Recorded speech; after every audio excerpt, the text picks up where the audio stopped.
Patuloy ang pagsisikap ng Health Department sa paglulunsad ng mga programa kontra dengue.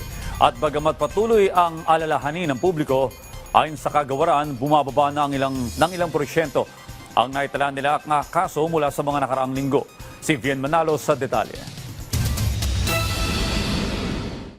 Isa-isang itinaktak at itinaob ang mga boteng may lamang tubig at naglinis ng paligid ng bahay si Nanay Mayetha. Nangangamba kasi siya sa mga naitalang kaso ng dengue ngayong tag-ulan, lalo pa at nalagay na rin sa bingit ng kamatayan ang kanyang anak dahil sa dengue. Sa una, inakala niya na simpleng lagnat lang ang dumapo sa kanyang anak.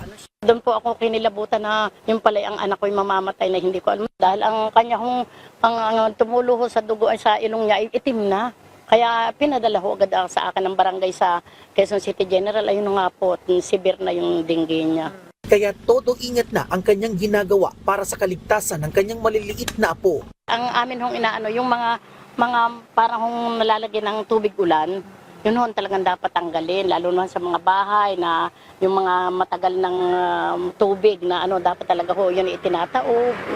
Mahigpit pa rin ang paalala ng Department of Health sa publiko mula sa banta ng dengue. Bagamat bumaba ang naitalang kaso ng tinamaan ng dengue, hindi inaalis ng kagawaran ang posibilidad na muling sumipa ang kaso nito dahil na rin sa mga pag-ulan na nararanasan.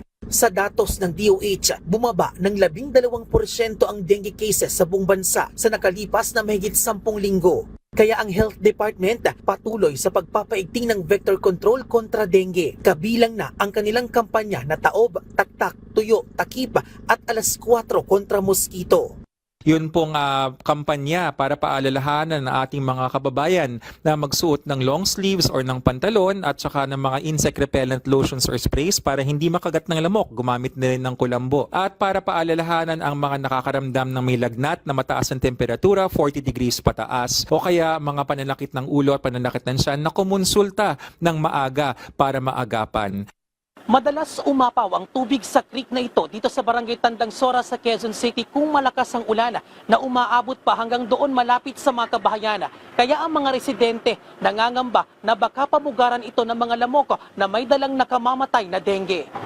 Dahil dito, tuloy-tuloy ang isinasagawang cleanup drive ng barangay, partikular na sa mga lugar na may naitalang mataas na kaso ng dengue. Nagkasa rin sila ng spraying sa mga eskwelahan bago magbukas ang klase. Lalo pa at nalagay kamakailan sa dengue hotspot sa buong QC ang kanilang barangay, kung saan umabot sa halos 4 na po ang nagka-dengue na karamihan ay pawang mga menor de edad at 15 taong gulang pababa.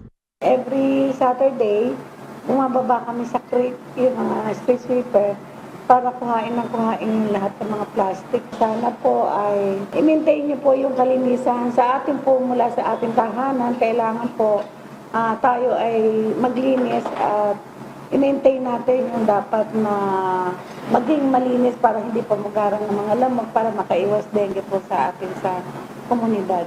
Pinaigting din ng barangay ang Information Dissemination Campaign laban sa dengue. Kaagapay ang kanilang mga health personnel. Bien Manalo para sa Pambansang TV sa Bagong Pilipinas.